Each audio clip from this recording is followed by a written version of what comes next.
3 पत्ती का बेलपत्र का वृक्ष माता पार्वती के नयन अश्रु से प्रकट हुआ है। कितने पत्ती का? जम के बोलो जरा। 3 पत्ती का। 4 पत्ती का बेलपत्र माता सती के नयन अश्रु से प्रकट हुआ है, ध्यान रखिएगा जरा। 5 पत्ती का बेलपत्र माता उमा के नयन अश्रु से प्रकट हुआ है। 6 पत्ती का बेलपत्र मां कात्यायनी के नयन अश्रु से प्रकट हुआ है।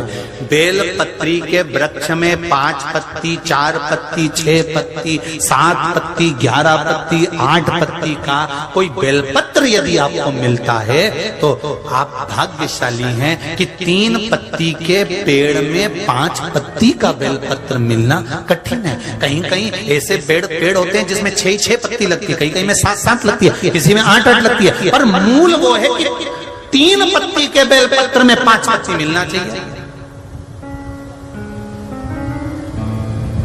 3 पत्ती का जो बेलपत्र का वृक्ष है उसमें 4 पत्ती मिलना चाहिए। 3 पत्ती के बेलपत्र के वृक्ष में 6 पत्ती मिलना चाहिए। 3 पत्ती के बेलपत्र के वृक्ष में 8 पत्ती मिलना चाहिए। मूल वो है।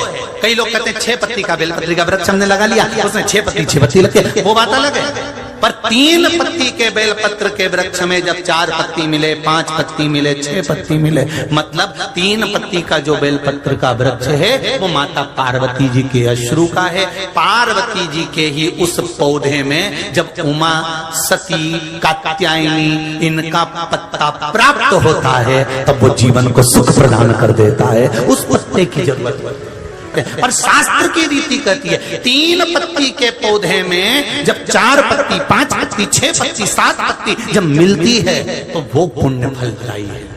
ये क्रॉस कर बनाई हुई नहीं। 3 पत्ती का बेलपत्र। अब इस वृक्ष में, इस पौधे में अगर 4 पत्ती का मिल जाए, 5 पत्ती का मिल जाए, कहीं किसी को मिलता है, ऐसा नहीं कि नहीं मिलता हो, किसी को 6 पत्ती मिल जाए, किसी को 7 पत्ती मिल जाए, तो फिर समझ लो कि आज मेरे को 4 पत्ती के रूप में सती माँ मिल गई है, 5 पत्ती के रूप में मुझे उमा माता मिल गई है, 6 पत्ती के रूप में मुझे माँ कात्यायनी प्राप्त हो गई है, 9 पत्ती के रूप में मेरी 9 देवियां प्रकट हो गई हैं। यहाँ तक शिव महापुराण कहती है कि बेलपत्री की 3 पत्ती के वृक्ष में 51 पत्ती तक का भी पौधा देवी प्रकट कर देती है, क्योंकि पार्वती का जो जन्म है वो 52वें नंबर का है, 52 नंबर का। इससे पहले माता पार्वती के 51 जन्म हो चुके थे। माता पार्वती 51 बार प्रकट हो चुकी थी।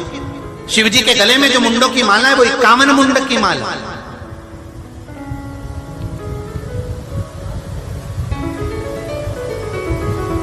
चार पत्ती का जब बेलपत्र मिलता है तो 4 पत्ती के बेलपत्र को शंकर जी पे चढ़ाकर 1 लोटा पानी नहीं चढ़ाया जाता। 4 पत्ती का अगर बेलपत्र शिव को चढ़ाया जाता है तो 4 लोटा जल शिव को समर्पित करा जाता है। फिर उस बेलपत्र को उतार कर अशोक सुंदरी वाली जगह पर रखा जाता है। फिर वहां पर 1 आचमनी जल समर्पित करा जाता है। फिर वो 4 पत्ती के बेलपत्र को उठाकर नंदीश्वर के चरण के पास रखा जाता है। वहां 1 मूंग का दाना समर्पित करा जाता है। फिर उस बेलपत्री को लाकर घर में बरकत के रूप में रखा जाता है। तब वो लक्ष्मी बढ़ाना प्रारंभ करता है। कोई ऐसे ही क्रम नहीं हो जाता कि मिल गया और तुमने रख दिया, उसका क्रम अलग अलग है। 5 पत्ती का बेलपत्र, ऊपर जो जलाधारी टंगी होती है उस जलाधारी का स्पर्श कराया जाता है, शिवलिंग पर चढ़ाया जाता है।